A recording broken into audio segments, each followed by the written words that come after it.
स्वागत है। आगे बढ़ते हैं। छत्तीसगढ़ से अगली खबर ले रहे हैं, जहां कांकेर जिले के भानु प्रताप ब्लॉक के सेंट जोसेफ स्कूल के हायर सेकेंडरी स्कूल का एक छात्र अंश तिवारी, स्कूल के प्रिंसिपल ने उसे चोटी काटने के नाम पर स्कूल में प्रवेश करने से रोक दिया। प्रिंसिपल ने कहा कि चोटी काट कर आओगे तभी स्कूल में प्रवेश मिलेगा। मामला शिखा से जुड़ा हुआ है। हिंदू और हिंदुत्व संस्कार में शिखा का क्या महत्व है, शायद सेंट जोसेफ स्कूल के प्रिंसिपल इस बात को जानते समझते नहीं हैं। छात्र अंश ने शिखा को संस्कृति का प्रतीक बताया तो प्रिंसिपल ने 2 दिनों तक स्कूल में प्रवेश नहीं होने दिया। तब अंश तिवारी ने भारतीय जनता युवा मोर्चा के अध्यक्ष राजा पांडे से इसकी शिकायत की। इसके बाद भारतीय जनता युवा मोर्चा के लोग स्कूल पहुंचे और स्कूल में काफी आक्रोशित होकर हल्ला मचाया गया और प्रिंसिपल के चैम्बर में ही केसरिया झंडा लगा दिया गया। हंगामे की खबर प्रशासन तक पहुंची, पुलिस बल पहुंचा और प्रिंसिपल को लेकर एसडीएम कार्यालय पहुंचे। इस पूरे मसले में सेंट जोसेफ स्कूल इसी तरह के और भी क्रियाकलापों के लिए कुख्यात रहा है। इसके पहले भी इसी स्कूल में राष्ट्रगीत को लेकर विवाद छिड़ गया था। मीडिया ने जब स्कूल के प्रिंसिपल से बात करनी चाही तो वो भाग खड़ा हुआ। बहरहाल भानु प्रतापपुर के एसडीएम जितेंद्र यादव ने कहा है कि दोनों पक्षों में सुलह हो गई है। आगे इस प्रकार की कोई भी गतिविधि स्कूल प्रबंधन की ओर से की जाती है तो स्कूल पर कार्रवाई की जाएगी।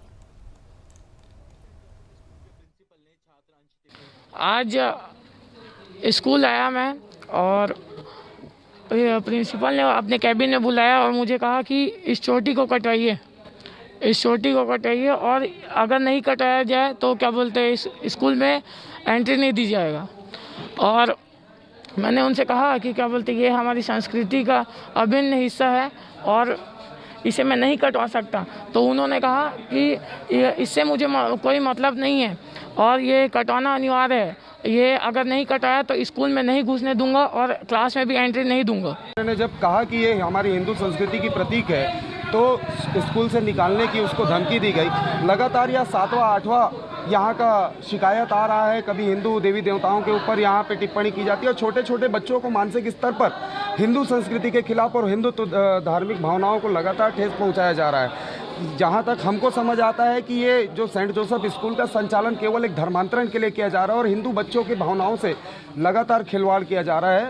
ये आज एक प्राइवेट स्कूल से जुड़ा हुआ मुद्दा है, जहाँ पे एक बच्चे के साथ किसी मुद्दे पे उनको स्कूल से निकाला गया था, जिसको लेके उनके पेरेंट्स और बाकी समाज के लोग मिलने आए हैं और स्कूल के एडमिनिस्ट्रेशन से भी हम लोगों ने बात की है और दोनों ग्रुप के बीच में सहमति बनी है। आगे इस तरह की चीज़ें अगर जब होती हैं तो पेरेंट्स को इन्वॉल्व करके उन पे एक्शन लिया जाएगा और कभी अगर वो चीज़ रिपीट होती है तो आगे फिर हम लोग स्कूल पे कार्रवाई करने के लिए भी तैयार रहेंगे। 2 दिन से प्रताड़ित किया जा रहा था स्कूल में कि शिखा काटने के चक्कर में, शिखा ना रखने के लिए सर बोले कि शिखा काटो तभी स्कूल आना, यहाँ वरना ना आना। कल मेरा बच्चा क्या बोलते हैं 9 बजे से गया है और 2 बजे आया पहुँचा है और क्या बोलते हैं नहीं आने के चक्कर में मैं बहुत परेशान थी। उसके बाद दूसरा दिन फिर वैसी स्कूल से निकाला गया और बाद में फिर बोल रहे कि जब तक ये शिखा नहीं काटेगा, उसको चोटी बोलते हैं हमारे हिंदू धर्म में, शिखा बोलते हैं उसको। तो क्या नहीं आने के चक्कर में मैं बहुत ज़्यादा परेशान हो गई थी।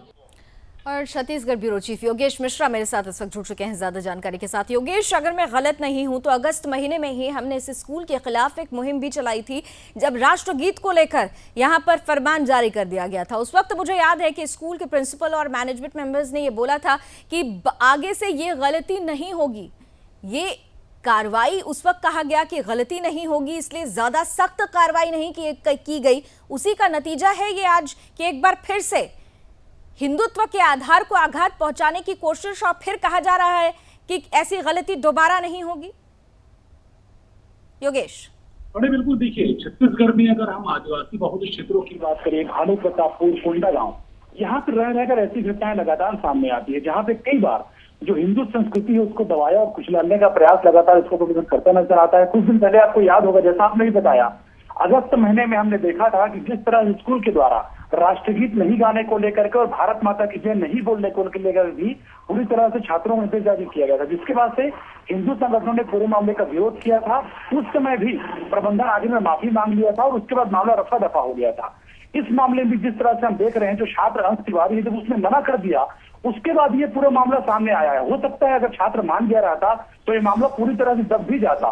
तो ये कह सकते हैं कि जो ऐसे मिशनरी स्कूल है जिनका टारगेट जो है खास तौर पे सॉफ्ट टारगेट स्कूली बच्चे हैं, तो उनके मन में देश विरोधी गतिविधियां लगातार डाली जाती हैं, उनको भारतीय संस्कृति से लगातार विमुख करने का प्रयास किया जाता है।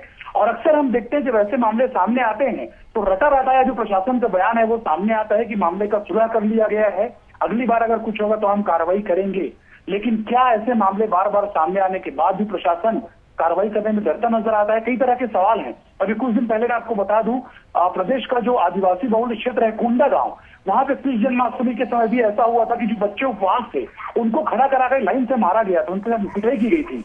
उस समय भी लगातार विरोध हुआ और तब भी प्रशासन को जो कार्रवाई करना चाहिए था प्रशासन ने कार्रवाई नहीं किया। इस अगर पूरे मामले की मैं बात करूं भानु प्रतापपुर की, इस पूरे मामले में जब मीडिया कर्मियों ने, मीडिया के साथियों ने जब प्रिंसिपल से बात करने का प्रयास किया तो प्रिंसिपल साफ तौर पे मीडिया से बात करने से बचता हुआ नजर आ रहा है। तो सीधे तौर पे कह सकते हैं कि एक तो चोरी लगातार की जाती है और सीनाजोरी भी की जाती है।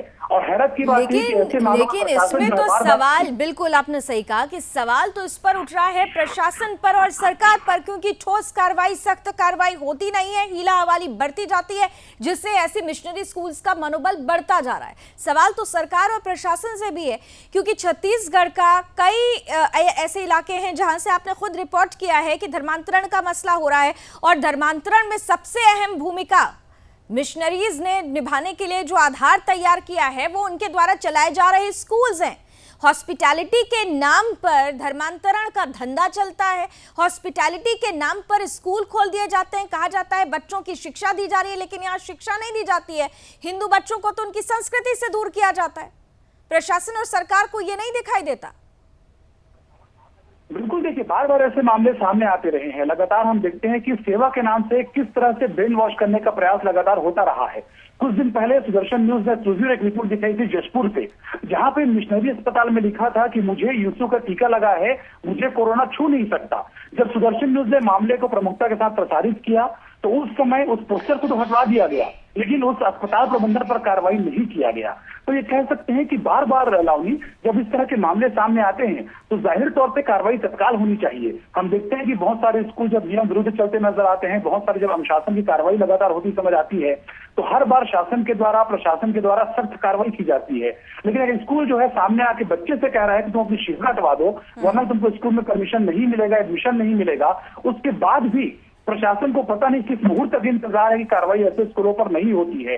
एक बार फिर प्रिंसिपल ने इस पूरे मामले को लेकर के माफी मांग लिया है और मामला जैसा कि आप नहीं बता रहा हील हवाला देकर के पूरी तरह से मामला शांत कर दिया गया है।